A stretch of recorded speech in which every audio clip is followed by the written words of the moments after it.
Ladies and gentlemen, Lindsay has returned. Hi. We are all Disney'd up. You ready to do this? Yes. Oh man, yeah, this is a big anniversary that we're doing here, guys. Probably the most iconic Disney animated movie that's out there. Probably the highest grossing animated movie ever, to my knowledge. Definitely was at the time. But The Lion King just turned 30 years old. I have a very deep and complicated connection with this movie, I guess you could say, because Lindsay, this used to be my favorite Disney movie of all time. It used to be. I did not know that. Really? Mm-hmm. Growing up, it was like the be-all, end-all of Disney. I was like, nothing else can top this. This is the best. And then I get older and I'm like, no, there's movies that are better. It's still great. Mm-hmm. It's still great, but it's not like on the same phenomenal level as like some other movies, even from the Disney Renaissance. I agree with you on that because I also have a weird connection with it because I was in Lion King Jr. in middle school when I played Timon. So after that, since middle school, I've always had like a weird connection with Lion King, especially if I'm seeing like Disney pins and Disney merchandise. I'm always like, I want it. But the movie itself, I do think is very good. But I'm the opposite though. It was never my favorite growing up. I enjoyed it. I would watch it multiple times, but it's like I'm in that middle where like now I don't know if I'm more or less connected to it because I played Timon. Yeah, I see what you're saying, and I feel like if you play a character in a certain like Disney musical, you're gonna notice those little things about it that you never really noticed before, and some certain things could get annoying after a while. Saying the lines multiple times while watching the movie, not realizing you know that many lines. Yeah, I'm sure Hakuna Matata annoys the hell out of her. This Disney animated feature follows the adventures of the young lion Simba, played by Jonathan Taylor Thomas, the heir of his father Mufasa, played by James Earl Jones. James Earl Jones, you might of course recognize also as the voice of Darth Vader. And let me just say, as a side note, but while we're doing the synopsis, I was talking to Lindsay last night about, just while we were rewatching the film for the purposes of this review, there's going to be a huge void left in the world once James Earl Jones passes away. The man is in his mid-90s, I want to say, and he is still going strong. He's still doing voice work. He reprised his role as Mufasa in the live-action Lion King, which we're not going to talk about yet. But point is, the man's iconic. And honestly, Mufasa may be one of his most iconic roles. If Darth Vader didn't exist, it may be his most iconic role. Simba's wicked Uncle Scar, played by Jeremy Irons, plots to usurp Mufasa's throne by luring his father and son into a stampede of Isn't it supposed to say wildebeest? That's supposed to say wildebeest. Yeah, wildebeests. I thought it was wildebeests. No, it's wildebeests. I thought it was wildebeest. WILDERBEASTS. Wildebeests. It's a silent R, actually. There is no R in the word.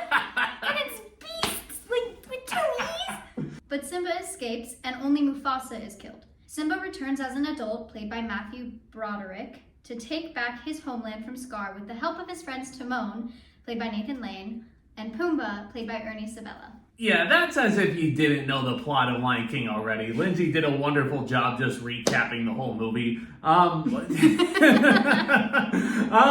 Yeah, so on a rewatch, the one thing that I noticed, like, above all else, is that, like, massive scope of the animation. Mm-hmm. Just because Disney was on a roll in the mid-90s. They could do no wrong. Everybody saw Aladdin. Most people saw Beauty and the Beast. Little Mermaid kicked off the so-called Disney Renaissance.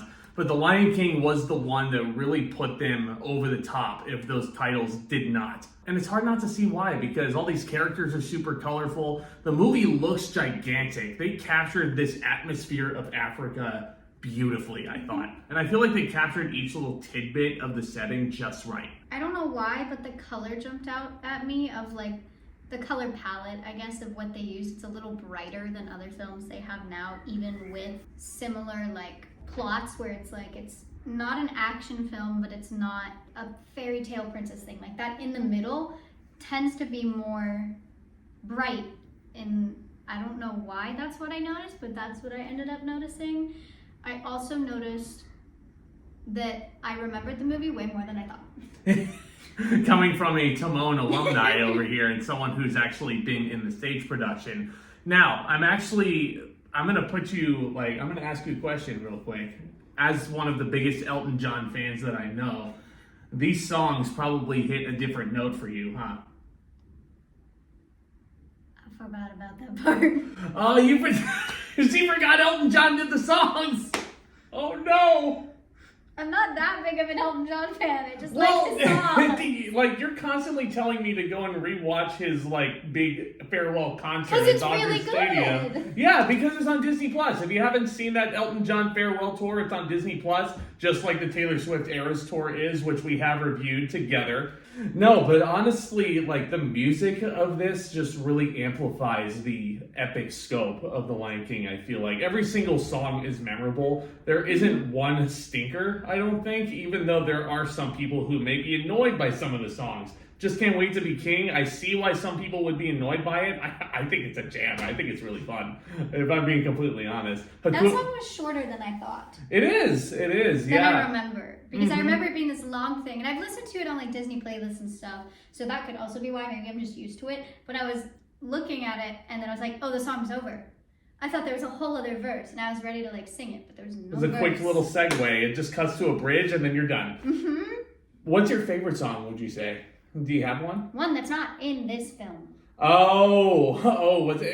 I really like Shadowlands from the Broadway show. Okay, yeah. But from the movie, that makes sense.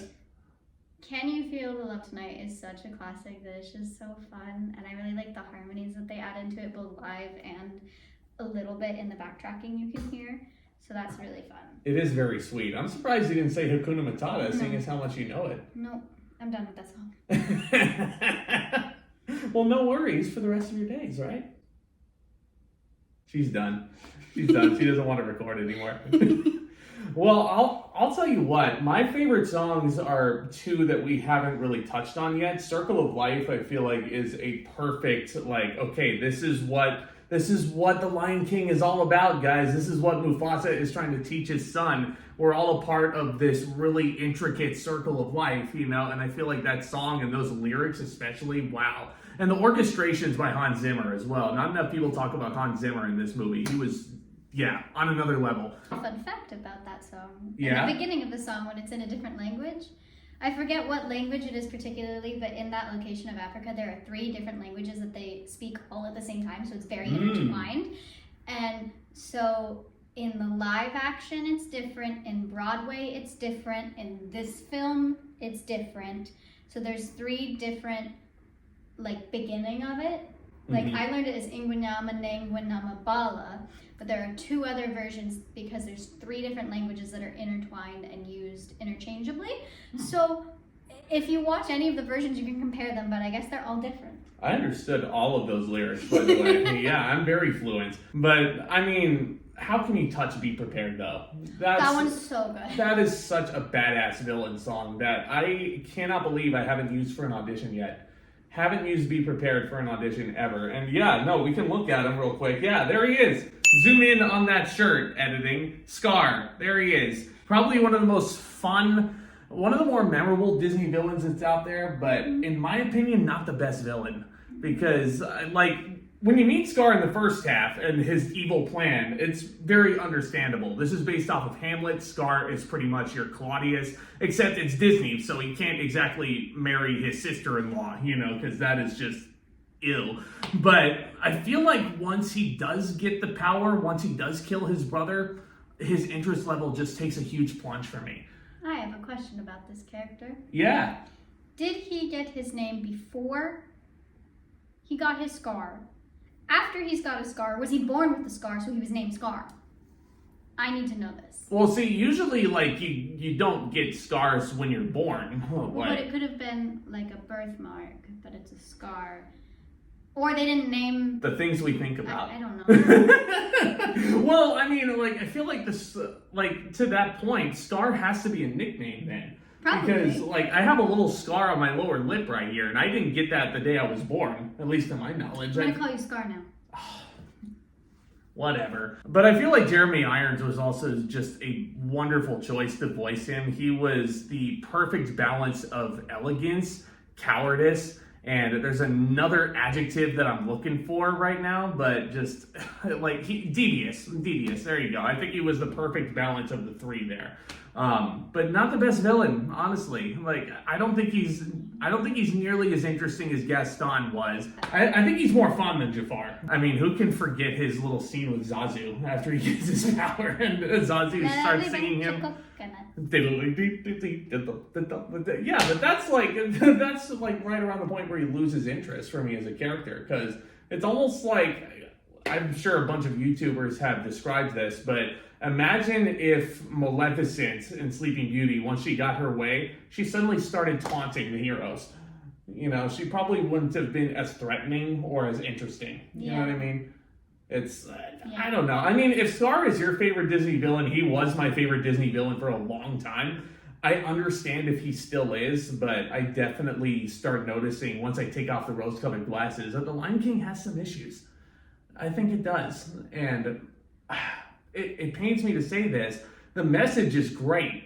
Don't run away from your past. But I feel like the big issue with The Lion King is the third act. I feel like once the climax is reached, once Simba actually goes back home, once he starts confronting his past starts to win. And then once he realizes that he didn't commit the crime, he's like, wait, I didn't do that. I didn't commit the mistake. So I feel like that's a bit of a hasty little plot hole right there. His whole life was a lie.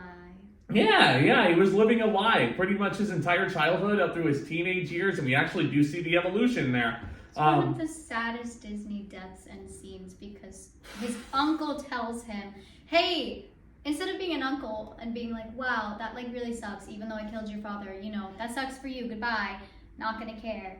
He literally sends Simba away, and I know that's like the whole point of his villainous self, but it's still so sad to watch a family member be like, oh, that's your fault. I'm not even going to say how you feel. I'm going to say, like, look what you did. You killed your father. Goodbye. You should run and never come back.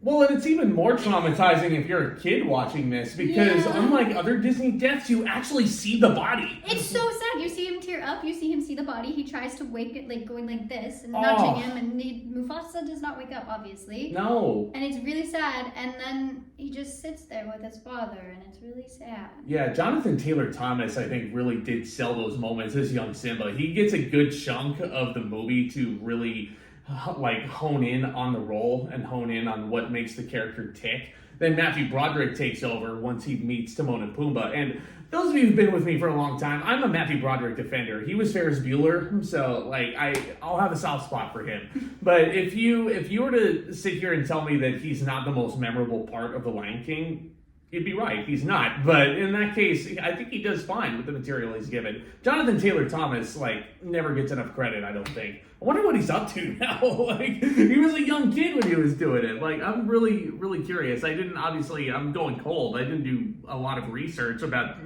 like, his career and his trajectory. But if you know what happened to him, yeah, feel free to sound off in the comments. Yeah, I'm curious. But let's cut to Timon and Pumbaa, the comic reliefs. Your character. Do they still make you laugh, Lindsay? Yeah. She can't deny it.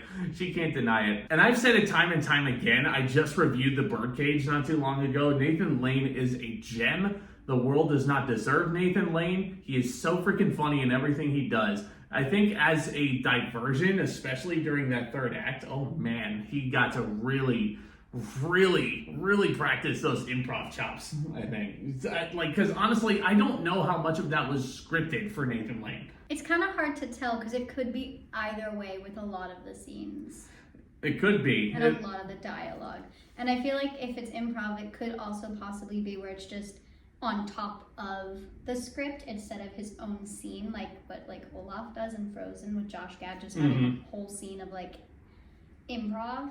I feel like it's more based off of the script, but it like goes further, or he adds a joke, or he adds something, and then you get those reactions. Yeah, I thought Ernie Sabella as Pumbaa was a really good choice as well. A lot of childish humor attached to Pumbaa. Like, there's a lot of fart jokes that are almost put in there. Not in front of the kids. Not in front of the kids? Yeah, no, I'm sorry. But, like, when I was rewatching it, it's like, I see why kids would love Mr. Pig there. Well, Timon and Pumbaa aren't the only comic reliefs that we see throughout this movie. I was surprised at how much I laughed at the hyenas. Yeah. Yeah, the hyenas get a lot of puns, and you have Whoopi Goldberg, Cheech Marin, and Jim Cummings, I believe, voicing the third hyena. The voice of Winnie the Pooh, the voice of Kaa. Those three, that's a really fun trio right there. Yes. They have a lot of really, like that whole first chase scene in the elephant graveyard.